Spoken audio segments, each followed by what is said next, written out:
Hey out there, and welcome to today's Search Engine Journal webinar. We are so happy to have you here, and we hope you're having a great day.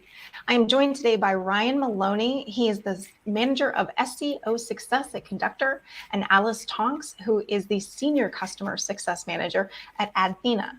Today, we are going to be talking about 5 ways to combine SEO and PPC for more effective marketing ROI. That's what we all want, right? Better return from what we're investing in. So we're just going to get into it. My name's Heather. I'm going to be your moderator today. Please use hashtag SEJwebinars to share any cool tidbits from today's learning on social. And let's meet our guest, Ryan, Alice. Thank you so much for being here with us. Why don't you, get us started? Tell us a little bit about yourselves, your roles, and your companies. Yeah, hi, I guess I'll start. My name's Alice. I'm currently Senior Customer Success Manager at Athena. I originally come from agency side where I worked across search, social, and programmatic. I've been at Athena for just over 3 years now. And basically my job role, I'm responsible for helping both brands and agency partners dominate their competitive landscapes through search intelligence. I'm really looking forward to speaking with Brian today and talking more about SEO and paid search harmony. And yeah, thanks for being here as well. Awesome. Yeah, and Alice, Heather, thank you for the intros. I'm Ryan Maloney. I'm an SEO Success Manager at Conductor.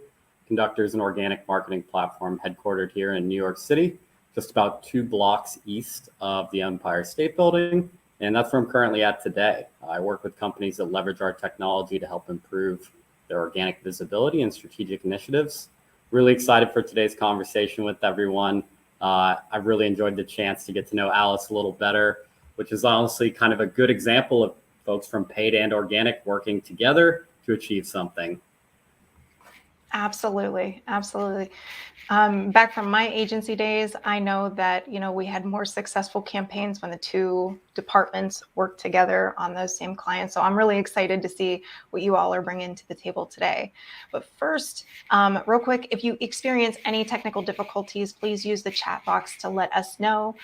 If you have questions for our team for afterwards, please put those in the Q&A tab, and you can upvote any questions. If you see something you like, hit that little thumbs up button. We're going to try to answer as many of them as we can at the end of the presentation. There's also a closed captioning option. It's that little CC in your top right corner. Just give that a click. Excuse me. And we'll do our best to link to any resources or tools that are mentioned in the chat, but those will also be included in your recap email. After the webinar, we ask if you can stick around for a short survey.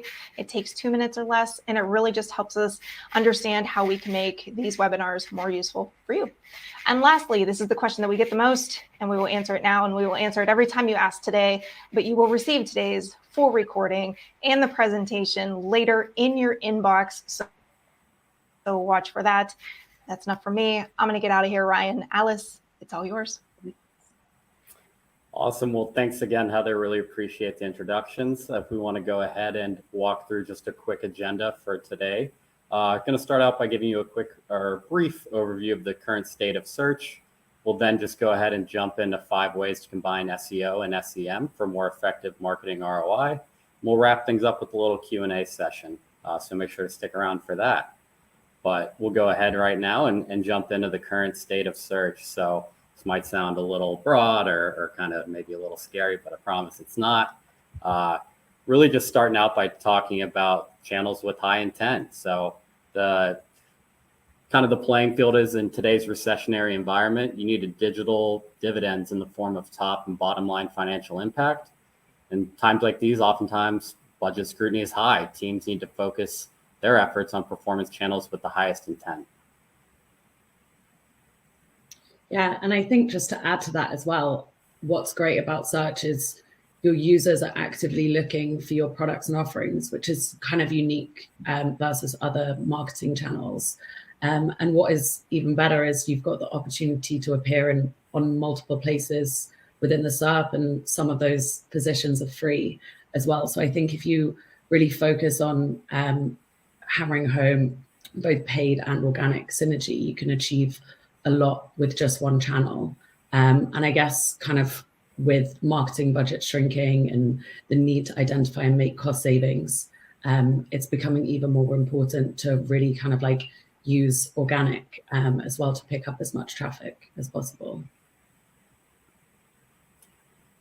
Awesome. Yeah. Well, Alice and I both love to collect data. So something you all should be aware of is there are going to be a couple polls in today's call. So go ahead and queue up poll number 1.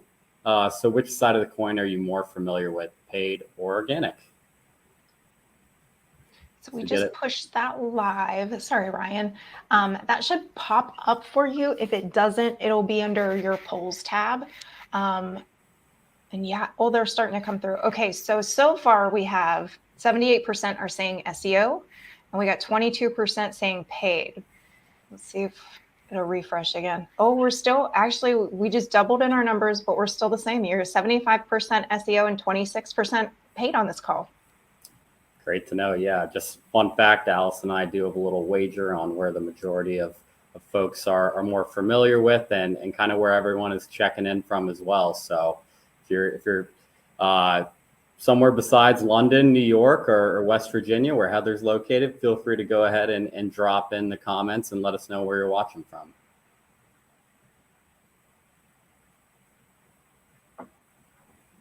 All right, I closed that poll, and we ended up with 70% SEO on this call. So there you go. Thanks. All right, I'm a little surprised by that. I think we thought it would be a little bit more of an even split, but happy to have lots of my organic folks in the house. You lost the wager as well. Let's not talk about that. All righty. Well, just to make sure we're all on the same footing, we're going to go ahead and just do a quick review of what paid and organic search are.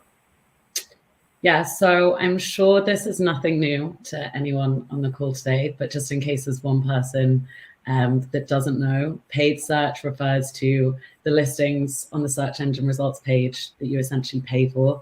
They usually appear at the bottom or top of the page. It's text ads, or you've also got kind of like shopping listings as well. Yeah, and for the folks who are curious about what organic search is, really, organic search results are the unpaid listings that appear on a search engine results page, or the SERP. So really any query that's showing up in those organic positions, even some of those universal result types, I'm sure many people on the call are familiar with, like people also ask, answer boxes, and local packs, many more too. But paid and organic, 2 different paths, but they can take you to the same destination. In paid, you're typically bidding on that visibility. In organic, you're oftentimes optimizing, creating content to earn that visibility. Combining them helps you leverage your existing strengths that you currently have between the 2 teams, while bridging any gaps that may exist. A successful marketing strategy is going to factor in that it's not paid or organic, it's paid and organic. And with that, we can go ahead and jump into our kind of meat and potatoes of today's call, our 5 steps. So kind of just breezing along here, 5 different ways to combine SEO and SEM for more effective marketing ROI. Coming in at number 1, allocate paid spend using organic performance insights. Coming in at number 2, we got inform content strategy with SEM performance insights. Number 3, build competitive research utilizing paid and organic insights. Number 4, incorporate SEO best practices when creating paid campaigns. And last but not least, enabling cross-team communication and collaboration between paid and organic sides. All righty. Well, kind of just to lead things off here with our first item, allocating paid spend with organic performance insights. So using your organic insights to influence paid spend is a great place to start. And no better place to start here than with your keyword research. Using your keyword research, you can identify keywords distributed across various levels of your visibility. With this information, you have a couple next steps you can take. Maybe you're currently not ranking well. Maybe you've seen unexpected declines and it's kind of tied into a recent algorithm update. And it's just resulting in poor organic performance. You can support your organic kind of slow performance with some paid spend on high value keywords that are critical or important to your business. And this can enable you to maintain page 1 visibility in some form when your organic efforts are working to catch up and maybe recapture those top 10 results, or what we had previously referred to as page 1. Yeah, and I think coming at this from a paid perspective as well, Google's always going to tell you that you need to spend more, right? But I think really maybe we should start to question this and start to think potentially, when performance is really strong and organic, do we necessarily need to then invest budget on paid? I'm talking really particularly when it comes to kind of like high intent brand searches where you know that users are actively looking for your website.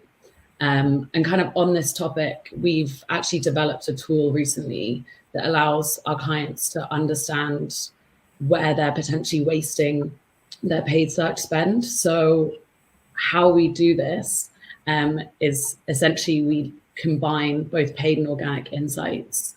And I guess speaking to the image on the page here, what we really try to do is monitor the SERP to understand any search terms where you're the only paid advertiser and you're also top of the organic listing. So arguably, you're going to capture that click anyway. And what we've done is using a Google AdWords script that we've built. This allows us to then automatically pause and enable these keywords depending on whether competition levels change. And really what it's allowed a lot of my clients to do is save a lot of money that they can potentially invest elsewhere or really take away as a big win. If you're looking for more on this, we've also dropped a handout in the slides here. Well, I guess like on the page here. So you can go and check that out as well and download a copy. I think moving on to the next slide though, and talking to point number 2. So informing your content strategy with SEM keywords performance. I guess what we really want to talk to here is understanding, I think by understanding what your top performing keywords are on paid, it can really help inform your organic strategy as well.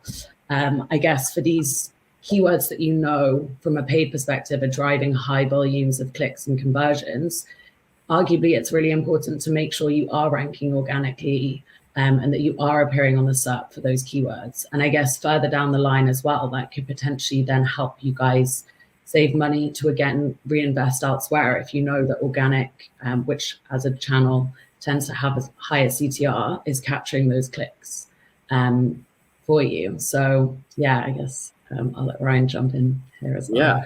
Yeah. So kind of just speaking to the second point here, advice is work with content writers to incorporate high value terms. So paid insights can really help inform the keyword selection process for your content creation team. It's good to ensure that they're aware of terms that the paid team cares about.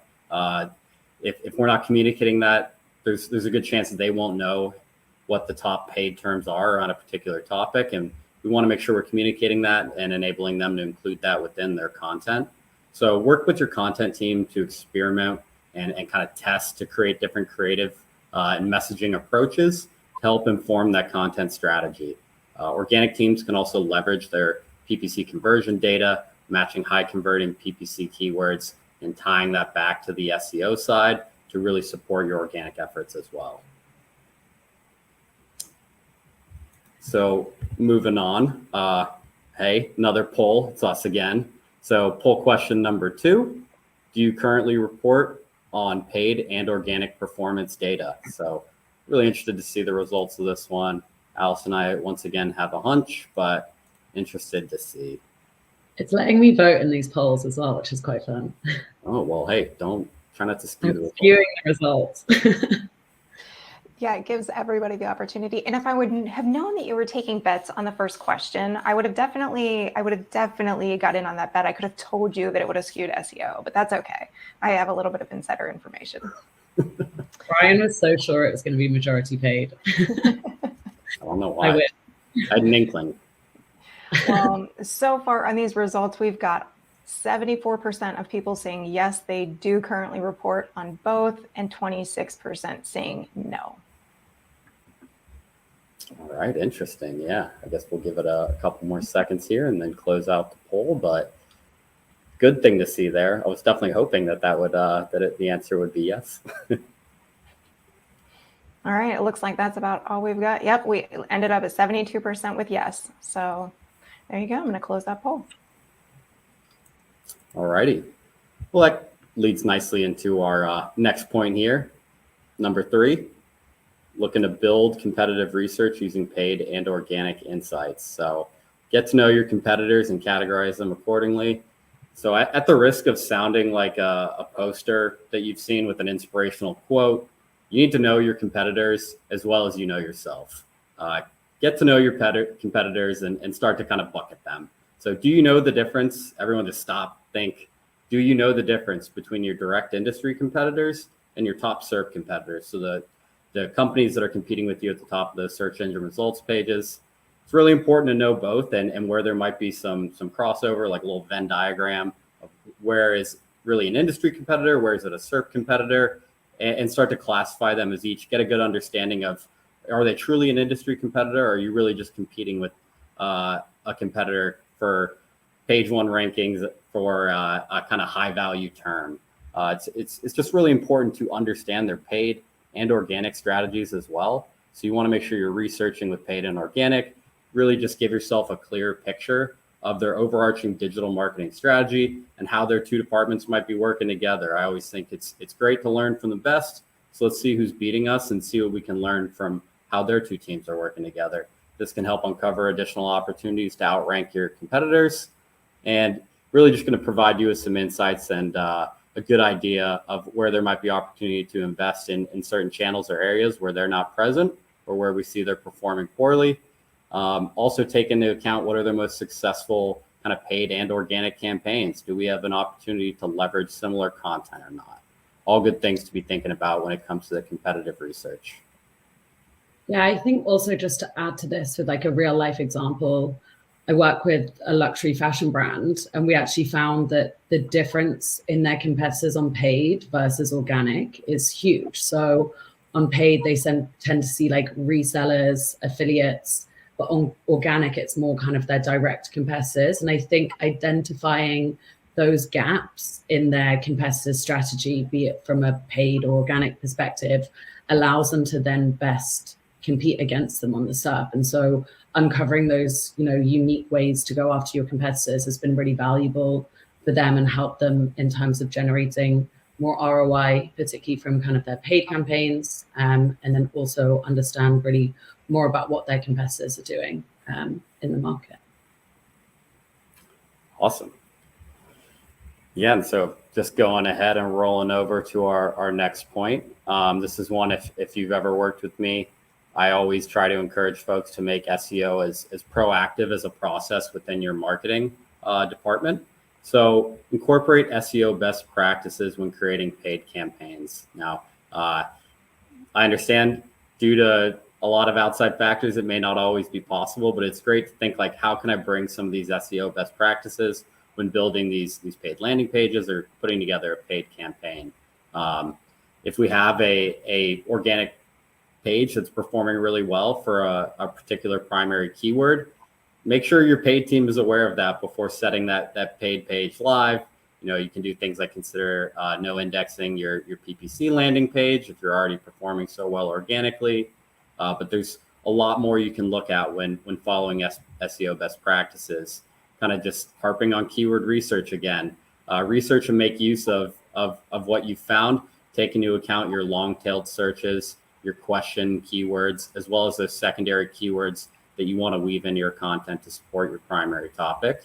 And hey, make things easier for search engines to understand your content and its structure. So this one might seem like a layup, but take some time to make sure that you're optimizing metadata behind some of those paid pages. It's a good step you can take to just improve the structure of your pages and make it easier for people and search engines alike to kind of read and crawl.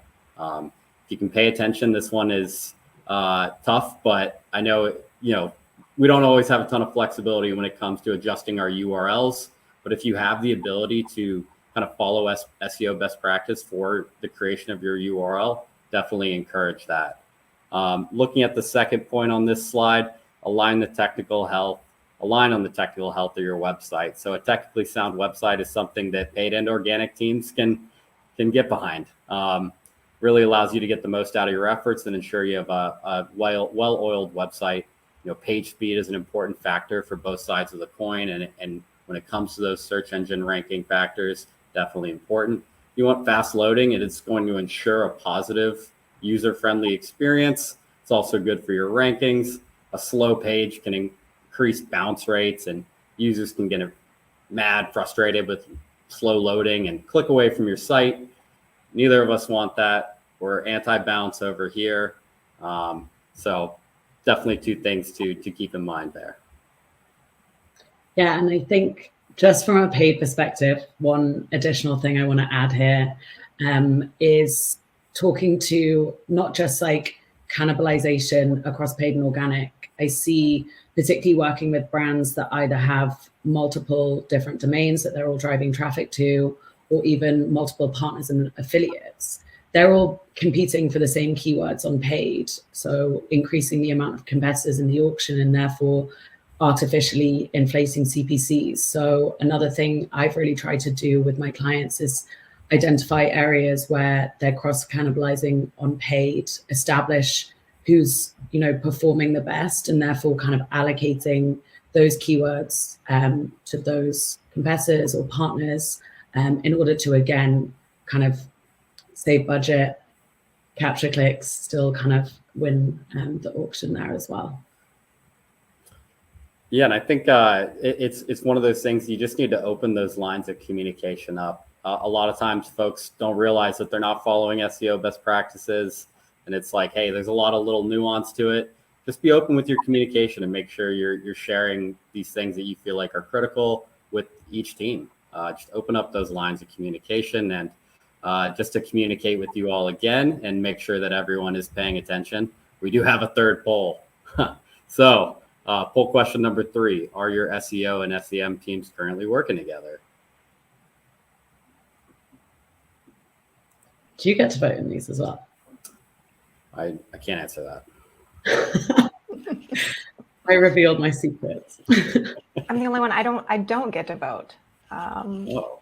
I would definitely have voted yes on that. So you can add one more to that. Nice. Let's see. There we go. Well, we got 200 responses on this one. Okay. 63% said yes, 30% said no, and 8% said they're not sure. Okay. Well, hey, for the folks that already are, go ahead, take a moment, give yourself a pat on the back. You've checked a box right there. That's great to hear. For the folks that aren't, hey, this next slide's for you. Really important to enable cross-team communication and collaboration. So without an understanding of your paid and organic strategies, you're really only getting half the story. It's like just watching half of a movie. You're not really going to get the whole thing, and you won't really know the truth. Achieving a more holistic understanding of the SERPs both teams are targeting can be critical. As we see in this image that we've got on this slide, picture of a SERP, we see that top listing. There's an ad there. I think we screen grabbed that there were like 2 more ads above there too, but wanted to communicate that, hey, we're really competing on the same field, just in different areas. So we want to be working together to make sure we're maximizing SERP real estate and really like owning it. So we both share common objectives. Let's do everything we can to work together, whether it's regular check-ins, quarterly or semi-annual or reporting across both of these channels. Just looking to get folks from each side to engage with each other, I think is the biggest takeaway from this slide. Yeah, for sure. And I guess just to kind of add to this, and myself and Ryan, like this is something we do every day. So if you guys do want to reach out, I think our contact details are on the introduction slide, and you can also drop us a message on LinkedIn as well. Awesome. Well, we definitely breezed through this one a little faster than anticipated. I'll say that, but want to thank everyone for taking the time to join today's webinar call. Pleasure speaking with everyone. And we do have a good amount of time now for some Q&A. So, hey, went a little fast, but now we have plenty of time for Q&A. So there's quite a lot of questions as well.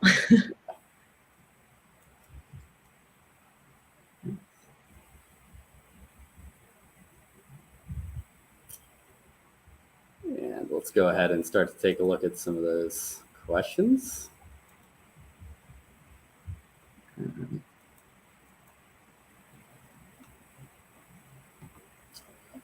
All righty. So kind of just leading off with a couple of questions here.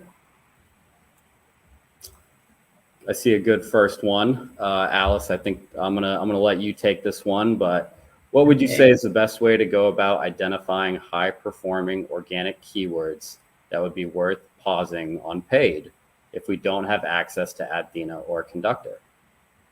Okay, so I'll kick this one off. I guess the way in which I've done it previously and working with my clients is, I think normally really high intent brand terms are a good place to start. So things like your brand name plus login or account plus brand name, just because realistically, you can kind of guess by the user's search exactly what they're looking for. So even if your competitors are bidding on the, those keywords and trying to steal clicks, it's highly likely that the user's not going to stay on their landing page for long and that they're going to return and convert on your website organically. So hopefully that helps answer the question.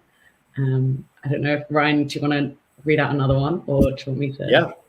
Yeah. So I think this is another good one, Alice. I'll go ahead and take this one. But how do you weigh the importance of search volume versus search intent? So great question. I think like a lot of things in SEO, it's going to depend. Both are important metrics to pay attention to when selecting keywords and creating your content. Keep it in mind for relevancy purposes, but don't get too hung up on search volume, I would say. It's really important to find the right keywords that match the intent of the content that you're looking to create. So I would say that is definitely a key there. Sorry, I'm getting distracted reading some of these questions. Yeah, appreciate everyone dropping in these questions. Yeah. There are a lot of good ones in here. Thank you. Alice, if you have any that speak to your heart, feel free to jump in. I can also queue up a couple more if you'd like. I'm going to jump in really quick because I think that this is a good one. Yeah. Lucas asks, do you recommend using the same landing page for driving paid and organic traffic if they're trying to convert users on the same keyword? Yeah, that's a great question. I think it can depend on the kind of page, what it looks like, what is the purpose of the page? Does it serve value after the campaign's over? Is this a page that we can continue to host and have on our site and will provide organic value after we're not really driving with paid? If it's a kind of a seasonal campaign, I think it certainly can make sense if we have the right content on the page, and it can really serve as something that has like a long lifespan or can be a little bit more evergreen. Alice, feel free to add anything. I think, yeah, you covered that off pretty well. I think I could only really mainly speak to it from the paid perspective. But yeah, Ryan, I liked your response to that question. There's another one in here that I think is really easy for me to answer. It's what sort of savings are you seeing with your customers using Brand Activator? So that's from Gary. It ranges per advertiser, but we do see, I think, we've seen some savings like in the millions for some advertisers who obviously have quite large brand budgets. But overall, we're seeing really high levels of success here. And yeah, I recently, with one of my clients, it was like £50,000 worth of savings per year that we're projecting after running the test for just over 3 months now, which is really good. Brian, do you want to choose a question? Yeah, absolutely. Got one here. Do you think it is necessary to pay? Sorry, I just moved. Do you think it's necessary to pay for branded keywords? If someone is searching for your company, can't we assume they will skip any paid ads until they see your website? So yes, it is still necessary oftentimes too, to pay for your branded keywords. I think Alice can definitely kind of speak to this as well, but a lot of times if you're not, you'll notice other people are. And that's definitely not a good feeling when you search a branded term and you see someone's kind of outranking you for your own company name or for a branded like product or service. Yeah, I think also it depends what space you're operating in as well and how competitive it is. So I have some clients who are actually happy to not pay for brand clicks because they're potentially working in like smaller, less competitive spaces. But then I also have clients who are super protective over their brand. So it really depends. And again, I guess going back to my point about potentially pulling back on brand spend, I normally recommend, again, those like high intent searches. So brand plus login, black brand plus account, as a starting point to test. Yeah, I think that's great. I appreciate it. There are so many questions in here. I'm finding it really hard to keep up with questions. Alrighty. Let's see. All right. Oh, there's a question here that I reckon is a good one from Kitty. Please elaborate on avoid self-cannibalization examples, please. Do you want to go first? I'll let you take this one. I know you love the topic. So I guess so this is talking about paid perspective. And I'll use one of my clients as an example. So they have 3 different fashion brands that they own, and it's all women's wear. And so they're likely bidding on each of the 3 brands is all going after like dresses, tops, and so on and so forth, all these different categories. And so if they're all actively bidding for the term black dress, they're then adding additional competitors into the auction, which then inflates the average cost per click, because the search terms are more competitive. And so really what we've tried to do is establish which brand certain keywords work best for, and then allocate those keywords to that brand, just to avoid really the fact that they're potentially artificially inflating CPCs. Hopefully that answers the question, but feel free to drop another one in if not. Ryan, I don't know if you want to say anything on that as well. Yeah, I think that from your paid perspective, I think that's a great answer. I know there's some folks on the call that may have seen me on my last webinar talking about keyword cannibalizations. That's a little different than what we're talking about here, but certainly your organic pages can cannibalize each other with keyword cannibalization, where you have multiple URLs or pages that are ranking for one keyword. So that's definitely a little bit of a hornet's nest of its own. If you're ever interested, though, you can just search keyword cannibalization conductor. You should be able to find a nice, very well written, if I don't say so myself. I wrote it, so I'm just kind of bragging. But I have a blog out there, so feel free to check that out. But no pressure. Just a shameless plug here at the end. You could drop it in the chat as well. I was going to say the same thing. You might as well drop that in the chat because they're going to ask for it, Ryan. Oh gosh, okay. I can go find it. It's exactly what I was hoping would happen. So while you search that article, I will read out another question. So Casey asks, how often should organic and paid teams meet to remain in sync? Sorry, I'm losing the ability to speak. I guess this really depends on how you guys want to go about it. I'd recommend at least quarterly. Obviously, everyone is super stretched for time and you're all like working on separate projects, but I think definitely having alignment at least once a quarter. I would say best practice would be potentially monthly. Most of my clients who now talk a lot about mirroring up their search strategies try to meet at least once a month with their SEO teams and share insights and reporting across channels. I don't know if you have any input on this. Is that Ryan? No, sorry, I'm too self-absorbed and was looking for my link. I dropped it in the chat box. If anyone's interested, feel free to check that out. Give me a couple extra clicks. Can't complain about that. But kind of just looking through some more questions in here. When I see with current changes in algorithms, have you noticed drops in SEO or SEM? I think that's a great question. Depending on which algorithm update, it seemed like there's been a million just since like the summer. It almost feels like. I think that you definitely in SEO will see ebbs and flows depending on the industry you're in. the approach I like to take when it comes to when I see ranking declines around an algorithm update is take a look at our performance 2 weeks before that algorithm update came out, kind of monitor performance throughout the update, but then kind of bookmark it on the back end 2 weeks following the update has been completed to kind of get a good comp between pre-update, post-update. You kind of allow yourself to grab it before the update started, and then grab your performance once the dust is settled to give you a kind of a clearer picture of where you might have seen some declines. I think that's part of SEO, though. You can definitely run into some declines around algorithm updates. But curious, Alice, from the SEM side, how you all? I know there was a pretty big algo update for paid earlier this year.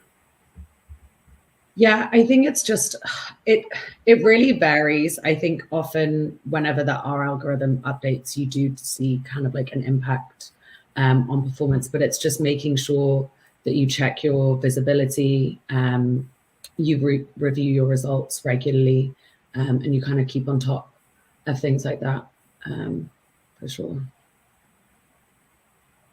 I can see there's also some questions coming through in the chat as well as the question section. So I'm trying to stay on top and read for you. I didn't even look there, I'm sorry. That's all right.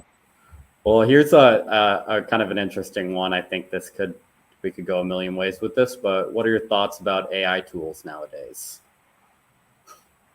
I'm probably biased, given that a lot of what Dina does is like, well, competitive intelligence. I think it's scary for sure that we're kind of moving in this direction. I had a really interesting chat with my colleague last week about ChatGPT. And yeah, I mean, he was basically saying, if I don't start using it and adopting it, I'm potentially going to fall behind. So it's making me feel my age more, I guess. But I think they're kind of here to stay, right? And they're just going to continue to be developed. But yeah, Brian, I don't know what your thoughts are. Hey, I'm a little bit on the other side of the coin. I'm optimistic. Trying to be optimistic. I thought it was really cool. The first time I saw ChatGPT, I was just like curious. From playing it around, it's something that we talk about a lot here in the office, and have been kind of playing with different ways to get different results. I think it's cool. It's not quite there where it's replacing humans yet. So I like it for what it can do from a research perspective, increasing your efficiency with doing things like pulling together like a content brief, or asking it questions to kind of formulate maybe like a different code for you, or something you're looking to build. If it's something that might be a little bit out of your wheelhouse, I think it can be really leveraged and pulled on to maybe help with some parts of your workday that you might not be as strong with. Really curious to see some of the competitors that roll out too. We've heard a lot about Google obviously rolling out their own kind of version of it. So interested kind of, I guess, for like the AI tool wars that I think we'll definitely be seeing over the next year and into the future. Just I'm optimistic, but yeah. I wish it could have written my dissertation for me. That would have been handy back in the day. But yeah. I've seen a lot of stuff online about folks trying to use it for school, and I can like only imagine being a teacher right now. That's probably tough to have to try and figure out which essays are people and which are ChatGPT. Maybe not, but sounds like something that they don't get paid enough to do. Yeah. Let's see any more questions.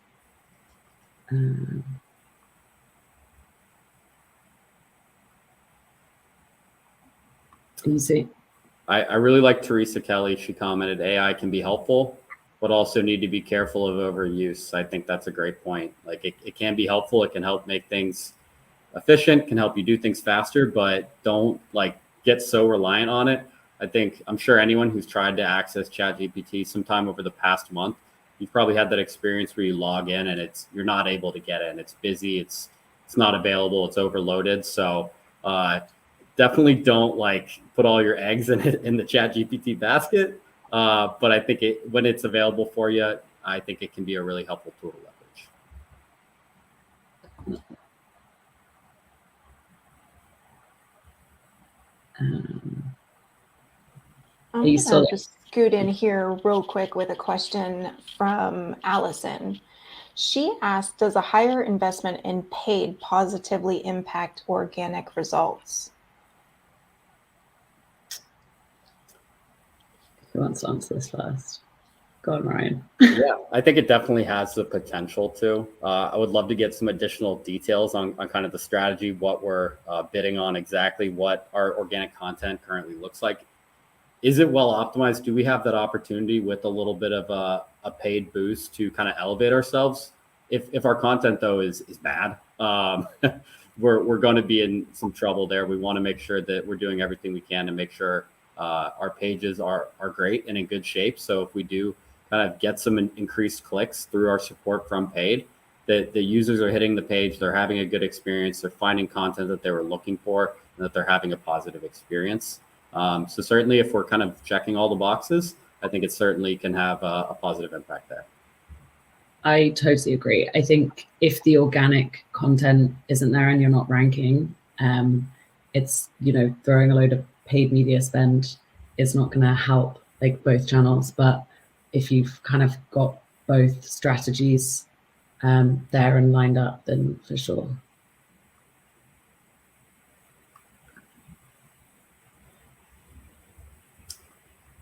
All right. Yeah. Sorry. Just digging through this pile of questions. I keep scrolling. You told me they were in the chat box too. It sent me down a rabbit hole. Now I'm just looking in there. I've got like notifications all over my screen. It's hard doing this live. Sorry. This has been a very interactive group. While you all are looking for one more, I'm gonna throw one more at you. Because this is a question that we do get a lot when we talk paid and organic. Mafalda asks, are we supposed to use bid keywords on our, I'm sorry, hold on. Ismail has a question for small businesses in a niche market and they have a new website. Pick one, SEO or SEM. It's a budget issue. Yeah, I think that's a great question. I would want to know a little bit more about what your small business is, what kind of services you provide. I would push back though. It's like, why one or the other? If we have, maybe it's just one person and they have to kind of do it all. Like, I think there's certainly ways that you can, hey, maybe if we've determined we want to take a more paid focus, we're putting SEO on the back burner. That doesn't mean you can't incorporate SEO best practice and keep SEO principles in mind when working on your paid campaigns. I think that like we still need to kind of root ourselves in some of the foundations of SEO to have a well-functioning website and for attracting folks to our website. Things like creating that content. We need to have content on the site. That's a pillar of SEO. So even if we're more focused on one or the other, I think it's really, really important to make sure we're keeping kind of both elements in mind. From experience, one of my first jobs when I was out of college, I was working at a company and we just didn't really have any kind of paid efforts. We were doing mostly organic, which was kind of funny, but it was still important to try and see, hey, like where do we have an opportunity to kind of attack from a paid channel? Although we might not have a ton to spend, like what can we do from a paid perspective that can potentially increase traffic and drive more users to our site? So I would push back against someone saying it has to be one or the other, and thinking about even if it's maybe you just have one person whose title is paid or whose title is SEO or organic, like how can they work to incorporate elements from the other side of the coin into what they're doing? I think also just to add to that really quickly, because I think that was a really good point. I guess if timing's an issue, obviously paid in the short term can probably help boost your brand and clicks and conversions, but I don't think that should take away from the importance of organic. And like Ryan said, the fact that your website as well needs to be in a really good place, particularly if you want like a good quality score on paid and you want users to click and stay on the page as well. But yeah, that's just to add my 2 cents to that. Thank you. You're welcome. Another one, sorry, Heather, if you were going to jump in, I'm cutting you off. One I see here that I do like, Riley Phelps. How would you recommend starting to work with someone on the other team? So maybe you're on the SEO team, you're looking to engage with the paid team, or the other way around. I would say this is something that definitely gets harder once we're all remote. If you're in an office, though, just like go talk to them, go bug people. You could ask anyone that I work with. I probably come up and bug them all the time. Introduce yourself, like try and find some commonalities, maybe in campaigns you're working on, or something to kind of tie the two together. I would say that like it certainly is tougher if you're all remote. That can certainly be a bigger challenge. Alice, I'm curious. I know you're a lot mainly remote right now, so curious how you've looked to engage with folks outside of your own team, like during remote work life. Yeah, I guess Ryan's trying to highlight the fact that I'm currently sat at my kitchen table. So I guess the key thing is I guess, well, I'm potentially cheating here. We do like paid versus organic reporting, which I found I work majority with paid teams. They find that really helpful to then start that conversation with their SEO teams. But I guess everyone's so busy, so you do have to make it worth their while. So it's probably bring something to the conversation, like some insights or recommendations, highlight maybe these are areas that we're really underperforming with paid currently. Is there any way we can boost, build out some organic content and help kind of like boost rankings there? Yeah, I don't know if this is helpful advice, but I always find like some kind of like nugget of information or insights, take it to that team and really just start the conversation, and hopefully get the ball rolling. I think that's a great point. I am in office mostly, but kind of a similar methodology there. I bring high chews, if anyone's familiar with that candy. They're like these little kind of like Starbursts. I bring high chews all the time and give them to people that are on teams other than my own, just to kind of get them thinking like, oh, he's got things for me. I like to talk to him. He gives me candy. And then when I have to go talk to them about work-related stuff, it's like, oh, I like talking to Ryan. He brings me high chews. So little industry tip for you right there. Get some high chews. Little bribes. Nice. Bribe your coworkers. Yeah. I don't think there's anything wrong with that, by the way. Thank you, Heather. I don't. Either. But I'm with Alice. I work from home too, so yeah, I don't get to bribe anybody. Awesome.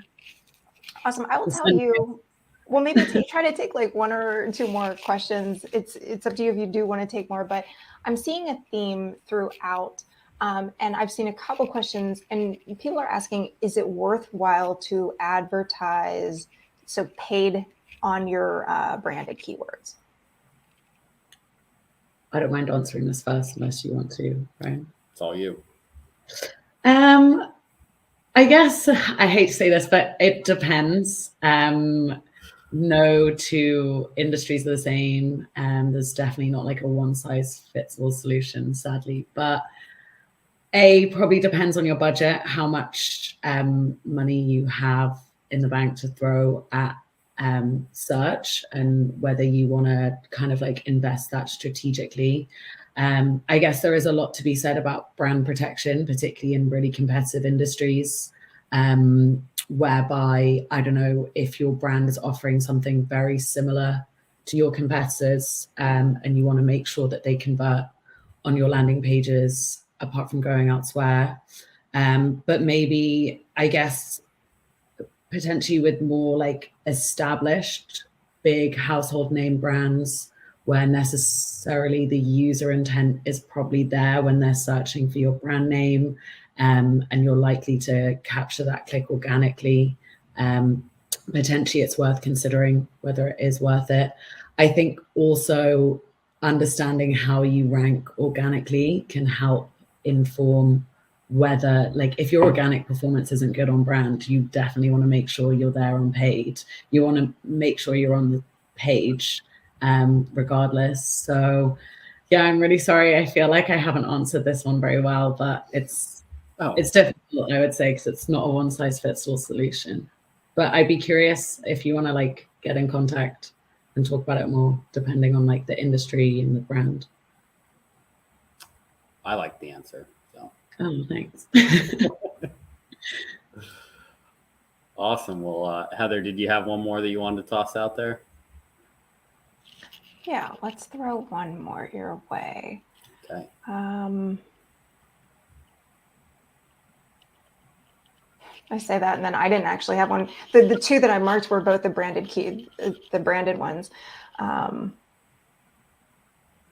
How about this one? Would you recommend advertising on keywords where you rank high to increase your share of screen visibility? So if they're already ranking organically, do we want to pay for them as well to take over more of the SERP? I'm happy to, yeah. I have a few clients where, yeah, this is their strategy. They just want to absolutely dominate the SERP because they have big budgets and they can do so. But then I have clients who have smaller budgets and they need to be wise with where they're spending their money.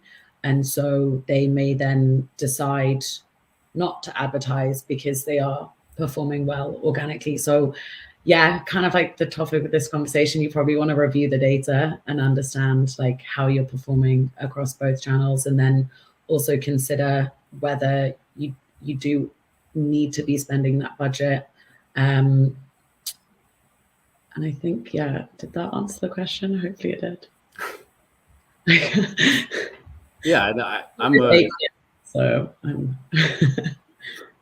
I definitely think if we're experiencing or if we have strong organic performance, then there's really no major like paid competitors of the term. You can consider reallocating that spend. I think a big part is just it hinges on how competitive the term is. So especially if it's like your brand name and you see, hey, well, great, we're number one organically, but our top competitor is just consistently sitting there above us at the top of the fold, that could definitely make me think twice. And I would want to take a look at our performance on both channels kind of in a situation like that to get an understanding of, hey, do we need to consider like ramping things up, or are we good? Are we still driving a great kind of level of traffic organically from our listing? Do we hold off on maybe bidding more? But definitely take a look at the data. I think if I had a little like message I could put up right here, that's probably what it would say. That was a very good point. All right, I'm going to come back in here instead of just being the voice over the top. We're going to close this out here in a minute. But Ryan, I'm going to throw one your way, because while this group of attendees that we have were majority SEO, look how many PPC questions there are though. So you can tell their wheels are spinning. They're like, how can I get more? How do we collaborate a little bit more? So I'm going to ask this one last question from Adriana. Do organic rankings go up due to positive user experience from paid traffic?